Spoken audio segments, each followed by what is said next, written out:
کو جہاں کی حکومت ملی ہے، میں اپنے مقدر پہ قربان جاؤں، مجھے غوث اعظم کی نسبت ملی ہے، میں اپنے مقدر پہ قربان جاؤں، مجھے غوث اعظم کی نسبت ملی ہے، میں اپنے مقدر پہ قربان جاؤں، مجھے غوث اعظم کی نسبت ملی ہے۔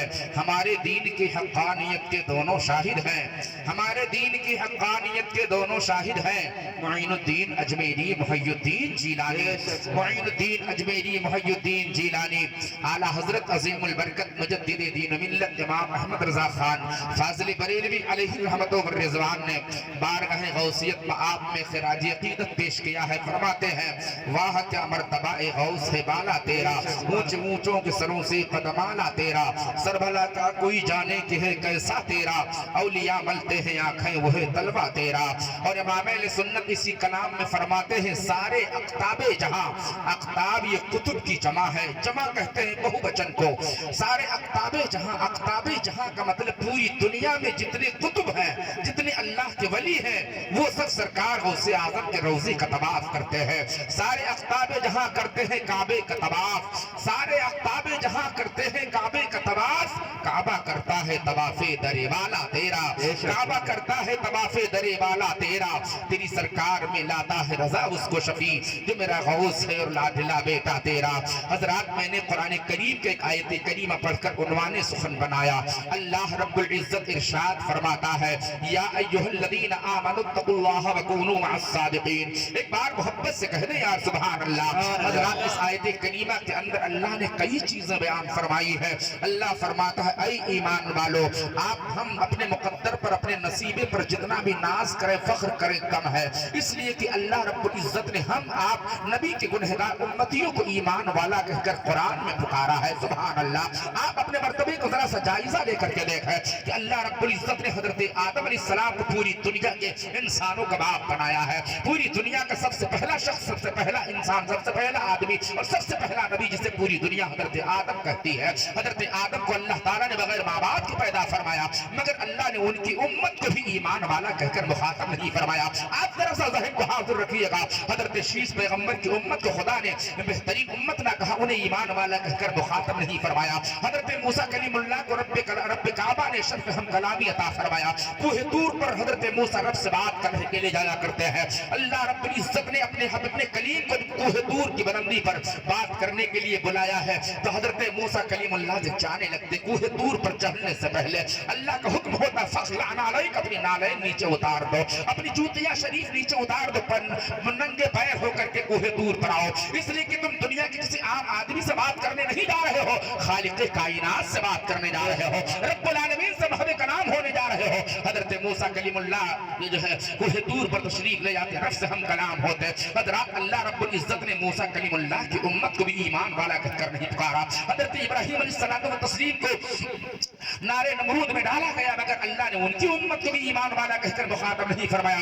اسماعیل علیہ السلام اپنے لاڈلے بیٹے کو رضا الہی کے لیے آپ نے قربان کیا، رب کی راہ میں ذبح کرنے کے لیے چھری گردن پر پھیر دی، مگر پھر بھی رب کعبہ نے ان کی امت کو بھی ایمان والا کہہ کر مخاطب نہیں فرمایا۔ المختصر حضرت آدم علیہ السلام سے لے کر عیسیٰ پیغمبر تک لاکھوں نبی دنیا میں تشریف لائے ہیں، کسی بھی نبی کی امت کو اللہ نے ایمان والا کہہ کر نہیں پکارا ہے۔ ہاں اگر پکارا ہے تو امت مصطفیٰ کو پکارا ہے، امت محمدیہ کو رب نے ایمان والا کہہ کر مخاطب فرمایا ہے۔ حضرات یہ وہ لقب ہے جو لقب اللہ نے پہلے کے نبیوں کو عطا کیا تھا، وہ لقب اللہ نے اپنے حبیب کی امت کو عطا فرمایا ہے۔ آپ اپنے مقدر پر جتنا ناز کریں کم ہے۔ قرآن کریم میں دوسرے مقام پر رب فرماتا ہے کنتم خیر امت اخرجت للناس تامرون بالمعروف وتنہون عن المنکر، تیسرے پارے کی آیت کریمہ ہے۔ اللہ فرماتا ہے کہ تم بہترین امت ہو میری قوم کے لوگوں۔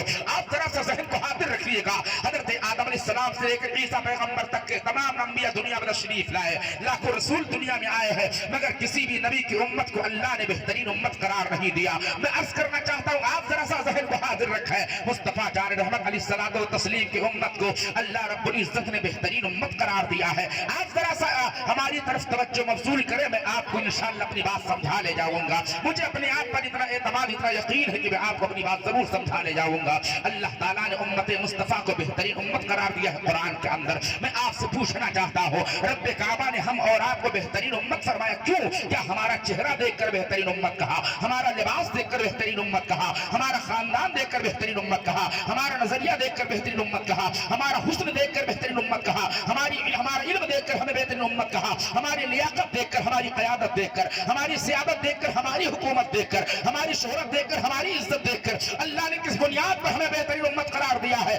آپ علماء کی بارگاہ میں پہنچ کر اس بات کے لیے سوال کریں کہ اللہ نے ہم گنہگاروں کو بہترین امت کس بنیاد پر فرمایا ہے؟ ہم میں وہ کون سی ایسی کوالٹی ہے، ہم میں کون سی ایسی خوبی ہے، ہم میں وہ کون سا ایسا وصف ہے، ہم میں وہ کون سا ایسا کمال ہے جس کی بنیاد پر اللہ نے ہمیں بہترین امت قرار دیا ہے؟ تو آپ کو علماء کی بارگاہ سے جواب ملے گا، اللہ نے حسن کی بنیاد پر نہیں، قبیلے کی بنیاد پر نہیں، خاندان کی بنیاد پر نہیں، حسب نسب کی بنیاد پر نہیں، سوسائٹی کی بنیاد پر نہیں، نظریات کی بنیاد پر نہیں، فکر کی بنیاد پر نہیں، عزت کی بنیاد پر نہیں، شہرت کی بنیاد پر نہیں، اللہ رب العزت نے ہمیں اگر بہترین امت کہا ہے تو اپنے محبوب کی نسبت سے کہا ہے، مصطفیٰ کے حوالے سے کہا ہے۔ اللہ فرماتا ہے میرا محبوب سید الانبیاء ہے اور میرے محبوب کی امت سید الامم ہے۔ نہ مصطفیٰ کا کوئی جواب ہے، نہ امت مصطفیٰ کا کوئی جواب ہے۔ حضرات رسول کائنات علیہ السلام کی امت کو اللہ نے بہترین امت قرار دیا ہے۔ اللہ نے ہم اور آپ کو بہترین امت کے لقب سے یاد فرمایا ہے قرآن میں۔ اب آپ ذرا سا غور کریں،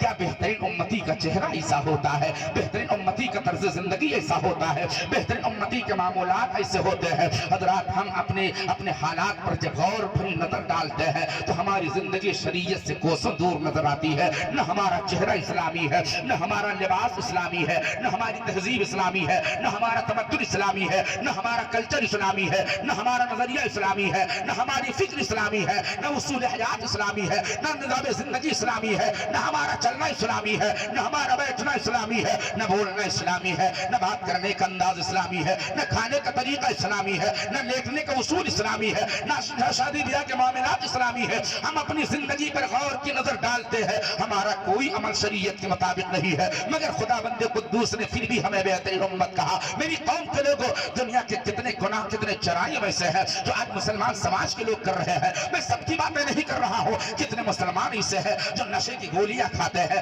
کتنے مسلمان ایسے ہیں جو نشے کا انجیکشن لگواتے ہیں، کتنے مسلمان ایسے ہیں جو نشے کے سیرپ استعمال کرتے ہیں، کتنے مسلمان ایسے ہیں جو بیئر کا استعمال کرتے ہیں، کتنے مسلمان ایسے ہیں جو شراب نوشی کے عادی ہیں، کتنے مسلمان ایسے ہیں جو عیاشی میں زندگی گزار رہے ہیں، کتنے مسلمان ایسے ہیں جو جوا بازی کا مقام پر اپنا وقت قیمتی خرچ کر کے اپنے پیسے کو پانی کی طرف برباد کر رہے ہوتے ہیں۔ اللہ فرماتا کہ تم بہترین امت ہو، 70 سال کی عمر ہو جانے کے بعد چہرے پر داڑھی نہیں رکھ سکتے ہو، پاک رہنے کی تمیز نہیں ہے، فرائض غسل نہیں جانتے ہو، فرائض وضو نہیں معلوم ہے، تمہیں یہ نہیں معلوم اسلام کا طریقہ کیا ہے، ہماری شناخت کیا ہے، ہم کس علامت کی بنیاد پر مسلمان کہے جاتے ہیں، مگر پھر بھی رب فرماتا کہ تم بہترین امت ہو۔ میں کہنا چاہتا ہوں زندگی کے حالات کا مشاہدہ کرنے والوں، آپ اپنی قوم کی زندگی پر غور بھری نظر ڈال کر دیکھو۔ ہم لوگ راتوں میں سفر کرتے ہیں، کبھی 12 بجے، 2 بجے، 1 بجے، 3 بجے، 4 بجے تک ہم لوگوں کے رات کے ہر پہر میں گزر ہوتا ہے۔ راستوں سے ہم لوگ گزرتے ہیں، دیکھتے ہیں کہیں پلیا کے اوپر بیٹھے 2-4 لوفر قسم کے لڑکے باتیں کر رہے ہیں، موبائل پر لگے ہوئے ہیں، کہیں روڈ کے کنارے گاڑی کھڑی کر کے عیاشی میں مشغول ہے۔ میں کہنا چاہتا ہوں کسی دکان کے سامنے اس کی سینیوں پر بیٹھ کر ہمارے سماج کا نوجوان گناہوں میں ڈوبا ہوا ہے، ہمارے سماج کے نوجوان گناہ آلود زندگی بسر کر رہے ہیں۔ میں کہنا چاہتا ہوں اللہ فرماتا کہ تم بہترین امت ہو۔ میری قوم کے لوگوں، ہم یہ سارے گناہ کاریوں کے عادی ہوتے جا رہے ہیں۔ خدا فرماتا کہ تم بہترین امت ہو۔ اللہ نے کس بنیاد پر میں بہترین امت کہا ہے؟ تو یہ ہماری خصلت کی بنیاد پر نہیں، ہماری عادت کی بنیاد پر نہیں، ہماری فطرت کی بنیاد پر نہیں، اللہ نے اپنے حبیب کی نسبت سے بہترین امت کے لقب سے یاد فرمایا ہے۔ میں آپ سے کہنا چاہتا ہوں اے میری قوم کے لوگوں، جس نبی کے صدقے میں رب نے تمہیں بہترین امت کے خطاب سے نوازا ہے، اس نبی کی محبت کے ساتھ جب ڈھل جاؤ، اس نبی نے جن باتوں سے روکا ہے اس سے رک جاؤ، اس نبی نے جن باتوں پر عمل کرنے کی تعلیم دی ہے انہی باتوں پر صحیح معنوں میں کاربند ہو جاؤ، ورنہ زندگی آپ کی بڑی مشکل ترین حالات سے گزرنے والی ہے۔ اے میری قوم کے لوگوں، ذرا سا جاگنے کی کوشش کرو۔ اللہ قرآن میں فرماتا ہے اے ایمان والو اللہ سے ڈرو۔ حضرات اس آیت پاک میں ایک تو ایمان والوں کا ذکر ہے، میرا ایک موضوع ہے، میرا ایک عنوان ہے، الگ ٹاپک ہے، میں ایمان اور عمل کے حوالے سے میرا ایک مکمل موضوع ہے، اس پر میں کبھی تقریریں کرتا ہوں، اور اس کے اندر اللہ کے ڈر سے انسان کو اپنے آپ کو آباد کرنے کی بات رب نے فرمائی ہے۔ ایمان والو اللہ سے ڈرو، گویا کہ جو انسان اللہ سے ڈر گیا وہ ایمان والوں میں شامل ہے، اور جو ایمان والا ہے وہی اللہ سے ڈرے گا، غیر مومن اللہ سے نہیں ڈرے گا۔ میں عرض کرنا چاہتا ہوں ہم رب کی بارگاہ میں التجا کرتے ہیں پروردگار عالم تو نے قرآن میں فرمایا ایمان والو اللہ سے ڈرو مولا تجھ سے ڈرنے کا مطلب کیا ہے کہ ہم ہر وقت تھر تھر کانپتے رہے مولا تجھ سے ڈرنے کا مطلب کیا ہے کہ ہم جنگلوں بیابان میں چلے جائیں تجھ سے ڈرنے کا مطلب کیا ہے ہم کھانا پانی بند کر دیں تجھ سے ڈرنے کا مطلب کیا ہے ہم آبادی کو خیر آباد کہہ دیں تجھ سے ڈرنے کا مطلب کیا ہے ہم سونا چھوڑ دیں ہم تجھ سے ڈرنے کا مطلب کیا ہے ہر وقت لرزہ بر اندام رہے الہ العالمین تجھ سے ڈرنے کا مطلب کیا ہے رحمت خدا بندی آواز دیتی ہے مجھ سے ڈرنے کا مطلب یہ نہیں کہ تھر تھر لرزتے کانپتے رہو مجھ سے ڈرنے کا مطلب یہ نہیں کہ تم جنگل و بیابان میں چلے جاؤ مجھ سے ڈرنے کا مطلب یہ نہیں آبادیوں میں رہنا ترک کر دو مجھ سے ڈرنے کا مطلب یہ نہیں کھانا پینا سونا زندگی کے سارے مشغولیات و معمولات بند کر دو اللہ کی رحمت آواز دیتی ہے مجھ سے ڈرنے کا مطلب یہ ہے کہ میں نے جن باتوں سے روکا ہے اس سے رک جاؤ میں نے جن باتوں پر عمل کا حکم دیا اس پر عمل کر لے جاؤ گویا کہ اللہ فرماتا ہے ایمان والو نماز قائم کرو تم زکات کی ادائیگی کرو ہم نے نماز پڑھ لیا ہم اللہ سے ڈر گئے ہم نے روزہ رکھ لیا اللہ سے ڈر گئے ہم نے زکات دے دیا اللہ سے ڈر گئے صاحب استطاعت ہو کر حج کر لیا اللہ سے ڈر گئے ماں باپ کی تعظیم کر لیا اللہ سے ڈر گئے بھائی کا حق ادا کیا اللہ سے ڈر گئے پڑوسی کے حقوق کا خیال رکھا ہم اللہ سے ڈر گئے بڑوں کی تعظیم کیا اللہ سے ڈر گئے چھوٹوں پر شفقت و محبت کے برتاؤ کیا ہم اللہ سے ڈر گئے ہم صراط مستقیم پر گامزن رہے اللہ سے ڈرتے رہے ہم نے شریعت مصطفیٰ کو چھوڑا ہے گویا کہ ہم نے رب کا ڈر اپنے دل سے نکال دیا ہے یہ میری قوم کے لوگوں اللہ فرماتا ہے کہ تم اللہ سے ڈرو اور سچوں کے ساتھ ہو جاؤ آئیے ذرا اس آیت کریمہ کا یہ جز بھی جس جز کا بھی رخ دیکھ لیتے ہیں حضرات یہ سارے موضوع یہ سارے عنوانات الگ الگ ایک مکمل گفتگو کا عنوان رکھتے ہیں مگر وقت کے دامن میں اتنی گنجائش نہیں ہے کہ ان تمام باتوں پر کوئی تفصیلی بات آپ سے کی جا سکے اللہ فرماتا وَكُونُوا مَعَ الصَّادِقِينَ تم سچوں کے ساتھ ہو جاؤ پوری دنیا کا سروے کر کے دیکھیں پوری دنیا کا ذرا سا جائزہ لیں ہر آدمی کہتا ہم سچے ہیں ہر آدمی کہتا ہم سچے ہیں ہر جماعت کے لوگ کہتے ہم سچے ہیں ہر مکتب فکر کے لوگ کہتے ہم سچے ہیں ہر نظریات کے لوگ کہتے ہم سچے ہیں اگر آپ کھلے لفظوں میں سمجھیں تو یوں آپ سمجھ لیں اس دنیا جہان کا اگر آپ جائزہ لے کر دیکھیں کوئی اپنے آپ کو سنی کہتا ہے کوئی اپنے آپ کو وہابی کہتا ہے کوئی اپنے آپ کو دیوبندی کہتا ہے کوئی اپنے آپ کو رافضی کہتا ہے کوئی اپنے آپ کو خارجی کہتا ہے کوئی اپنے آپ کو غیر مقلد کہتا ہے کوئی اپنے آپ کو اہل حدیث کہتا ہے میں کہنا چاہتا ہوں جتنے نظریات و فکریات کے لوگ پوری دنیا میں پائے جاتے ہیں ہر کوئی اپنے آپ کو سچا کہہ رہا ہے ہر کوئی اپنے آپ کو سچا کہہ رہا ہے میں پوچھنا چاہتا ہوں سچا کون ہے اس کے حوالے سے آپ قرآن سے رجوع کرتے ہیں قرآن کریم کی بارگاہ میں ہم عریضہ پیش کرتے ہیں ایک قرآن اللہ نے قرآن میں فرمایا کہ سچوں کے ساتھ ہو جاؤ ہم لوگ سچوں کے تلاش میں ہیں سچی جماعت کو ڈھونڈ رہے ہیں سچے مکتب فکر کے لوگوں کی جستجو میں لگے ہیں ایک قرآن تو بتا دے سچا کون ہے اس دنیا میں جتنے لوگ ہیں ہر کسی کا دعویٰ ہے کہ ہم سچے ہیں ہمارے ساتھ آ جاؤ ہماری جماعت سچی ہمارے ساتھ آ جاؤ ہمارا عقیدہ سچا ہمارے ساتھ آ جاؤ ہماری فکر سچی ہمارے ساتھ آ جاؤ ہمارا نظریہ سچا ہمارے ساتھ آ جاؤ ہماری جماعت کے لوگ سچے ہمارے ساتھ آ جاؤ میں عرض کرنا چاہتا ہوں یہ قرآن اس پوری دنیا کے اعلان ہے کہ ہم سچے ہیں ہمارے ساتھ آ جاؤ قرآن تو بتا دے سچا کون ہے توجہ سے سنیے گا حضرات محترم میں کسی ذات کو تنہا نشانہ نہیں بنا رہا میں تو جنرل بات کر رہا ہوں پوری دنیا کو ذرا سا جائزہ لے کر کے آپ دیکھیں اور جو لوگ دنیا میں جھوٹ بولنے کے اتنے بڑے عادی ہیں کہ صبح اٹھیں گے آنکھ کھلنے کے ساتھ سب سے پہلے جھوٹ سے بہنی کرتے ہیں جھوٹ سے اسٹارٹنگ کرتے ہیں بغیر جھوٹ بولے منہ نہیں دھوئیں گے بغیر 4-6 باتیں جھوٹ بولے وہ ناشتہ نہیں کریں گے چائے نہیں پیئیں گے بہت سے لوگوں کا جھوٹ بستر ہے ان کا جھوٹ لباس ہے جھوٹ ان کا مشغلہ ہے جھوٹ ان کی تجارت ہے جھوٹ ان کا پیشہ ہے میں عرض کرنا چاہتا ہوں جھوٹ کے حوالے سے اللہ کے نبی فرماتے ہیں جھوٹ بولنے سے چہرے کا نور چلا جاتا ہے جھوٹ بولنے سے روزی کی برکت چلی جاتی ہے جھوٹ بولنے سے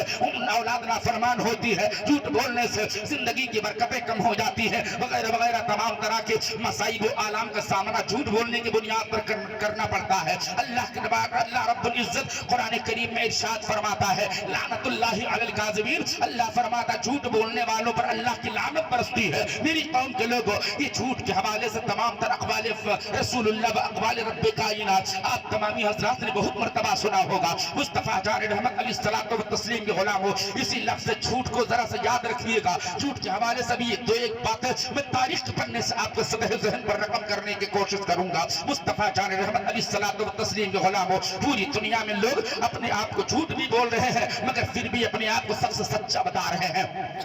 اگر ان سے پوچھا جائے بھیا پورے گاؤں میں سب سے سچا آدمی کون ہے تو بولیں گے مجھ سے سارا کام تو ہو جاتا ہے پر جھوٹ نہیں بول پاتا ہوں. جبکہ صبح میں جھوٹ، دوپہر میں جھوٹ، شام کو جھوٹ، رات کو جھوٹ، اور دن میں جھوٹ، اجالے میں جھوٹ، اندھیرے میں جھوٹ، اکیلے میں جھوٹ، اپنی جماعت میں جھوٹ، اپنی محفل میں جھوٹ، پوری طرح سے وہ جھوٹ کے دلدل میں ڈوبے ہوئے ہیں مگر پھر بھی دعویٰ اس بات کا کہ ہم سے سارا کام ہو جاتا ہے، جھوٹ نہیں بول پاتا ہو. آپ ذرا سا ذہن کو حاضر رکھیے گا. اللہ فرماتا کہ تم سچوں کے ساتھ ہو جاؤ. اس دنیا میں سچا کون ہے آپ قرآن سے پوچھ لیتے ہیں، آپ ہم سے پوچھیں گے، ہم اپنی علمی معلومات کے اعتبار سے آپ کو سمجھا کر کے قائل کرنے کی کوشش کریں گے. دنیا کا ہر انسان آپ کو اپنے اعتبار سے دلائل و برہان سے اور اس کے بعد یہ مکمل یقین دلانے کی کوشش کرے گا مگر آپ ذرا سا یاد رکھیں اس دنیا میں سچا کون ہے. قرآن کریم سے سوال کرتے ہیں اے قرآن تو بتا دے اس دنیا میں سچا کون ہے تو قرآن کریم فرماتا ہے صراط الذین انعمت علیہم، ان لوگوں کا راستہ سیدھا اور سچا ہے جن پر اللہ کا انعام نازل ہوا ہے. ایک بار محبت سے کہہ دو سبحان اللہ. قرآن کے انصاف قرآن کا فیصلہ ہے. قرآن فرماتا جن پر اللہ کا انعام نازل ہوا وہ لوگ سچے ہیں، انہی کا راستہ سیدھا ہے، انہی کے دامن سے وابستہ ہو جاؤ. جب قرآن نے یہ اعلان کیا اللہ کا انعام جس پر ہے وہ لوگ سیدھے راستے پر ہے تو دنیا میں جتنے نظریات و فکریات کے لوگ ہیں، جتنی جماعت سے تعلق رکھنے والے حضرات تھے، سب نے اعلان کرنا شروع کر دیا اللہ کا انعام ہم پر ہے، اللہ کا انعام ہم پر ہے، اللہ کا انعام ہم پر ہے، اللہ کا انعام ہم پر ہے، اللہ کا انعام ہم پر ہے. ہم نے جب دنیا کے سارے دعووں اور ساری آوازوں کو سنا ہم نے پھر قرآن سے رجوع کیا. ایک قرآن اب بھی تسلی نہیں ہو رہی ہے. اس دنیا میں جتنی جماعت کے لوگ ہیں، جتنی فکریات و نظریات کے لوگ ہیں، ہر کسی کا دعویٰ ہے کہ اللہ کا انعام ہم پر ہے. ایک قرآن ذرا اس کی اور وضاحت کر دے. قرآن کریم ہم جب گرنے لگے ہیں تو نے ہمیں سہارا دیا ہے، ہم جب بھٹکنے لگے ہیں تو نے رہنمائی فرمائی ہے، ہم جب بھی راہ راست سے ہٹنے لگے ہیں تو نے ہمیں صراط مستقیم کا آئینہ دکھایا ہے. اے قرآن تو بتا دے اللہ کا انعام ہے کس پر تو قرآن امام بابانگے دہل اعلان کر رہا ہے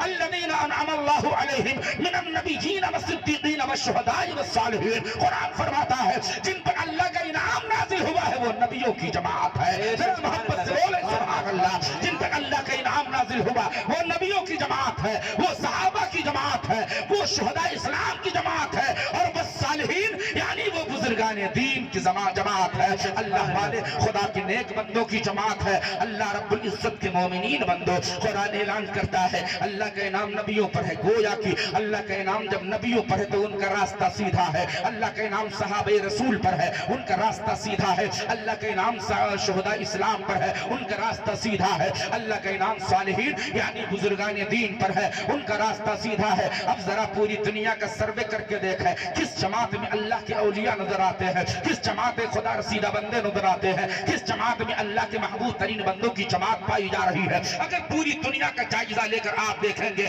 کسی بھی جماعت میں اللہ کا ولی نہیں ملے گا. ہاں اگر اللہ کا ولی ملے گا تو صرف اہل سنت والجماعت میں ملے گا. صرف اہل سنت والجماعت میں اللہ کا ولی پایا جاتا ہے، اس لیے کہ جو ولی ہوتا ہے وہ مصطفیٰ کا وفادار ہوتا ہے اور جو گستاخ رسول ہوتا ہے وہ اللہ کا ولی تو بہت دور کی بات ہے وہ مسلمان کہلانے کا حق نہیں رکھتا ہے. میری قوم کے لوگوں رسول کائنات علیہ الصلوۃ والتسلیم کے غلاموں اللہ رب العزت نے ہم اور آپ پر بے شمار کرم فرمایا کہ اللہ نے ہم اور آپ کو اسلام جیسا مذہب عطا فرمایا، اپنے محبوب کی امت میں پیدا فرمایا ہے. رسول کائنات علیہ الصلوۃ والتسلیم کے غلاموں خدا فرماتا تم سچوں کے ساتھ ہو جاؤ. گویا کہ یہ بات ثابت ہو گئی قرآن کے حوالے سے ہمیں انبیاء کرام سے محبت کرنا، ان کے تعلیمات پہ عمل کرنا، ان کے راستے پر چلنا ہے. صحابی رسول پر، شہداء اسلام پر، بزرگان دین اللہ کے اولیاء کرام سے ہمیں وابستگی حاصل کر کے ان کے راستے پر، ان کے نقش قدم پر، ان کے مشن پر، ان کے تعلیمات پر، ان کے میسج پر، ان کے پیغام پر ہمیں عمل کرنا ہے.